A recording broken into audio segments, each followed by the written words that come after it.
Alright, this module looks at text navigation, and by the end of the module you'll be able to get around your documents easier without going out to the mouse to set your insertion point, and you'll also be able to select text with the keyboard as well. But before we do that, just pick up on something, just kind of continuing the thought that started in the previous module about inserting text. There's another way that I didn't get to in the previous module that you can insert text. The default way is that when you have your insertion point and you type something like insert, it will be inserted where that cursor is in the document. But you can change that, of course, and overtype what's there, and you can do that by using this status bar down here. So if we give the status bar that I introduced in the previous chapter, if we give this a right click, there is something called overtype.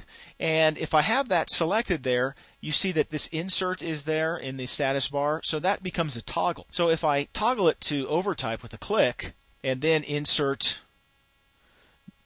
new, anything that I start typing will be inserted over the top of what is already there. So again, you have the option of inserting text or overtyping, as you've just seen. Now, as far as text navigation, this is an important skill that you'll have that will keep you a lot more efficient and keep you having to go to the mouse every time you want to change that insertion point. And that is to learn to use the arrow keys, and especially in conjunction with the control keys. This, by the way, is nothing new, so if you've used these kind of shortcuts before, you could probably, in all safety, skip the rest of the module, because you do things like use the arrow keys to go back and forth and up and down between lines and text. If I hold down the control key, it makes it a little more faster because I go to the beginning of words in a line, and if I use the up and down with the control key, I'll go right from paragraph to paragraph. So rather than going down and up between two different lines, I hold down the control key and I'll go boom right to the top of the next paragraph, which is right there in the document that I've created. You can also use the shift key and select text. So if I wanted to start typing new stuff here, I could with the select after I do the shift and the arrow keys. If I hold down shift control at the same time, I can select multiple words at once. The last thing I want to show you here as we're dealing with our text navigation here is the home key, which puts me at the beginning of the line, and the end key, which puts me immediately to the end of a line. If I use that in conjunction with the control key, again, it speeds up document navigation by doing this. If I hold down control key and home, it takes me to the very beginning of the document, the very first insertion point that's available in the document. If I do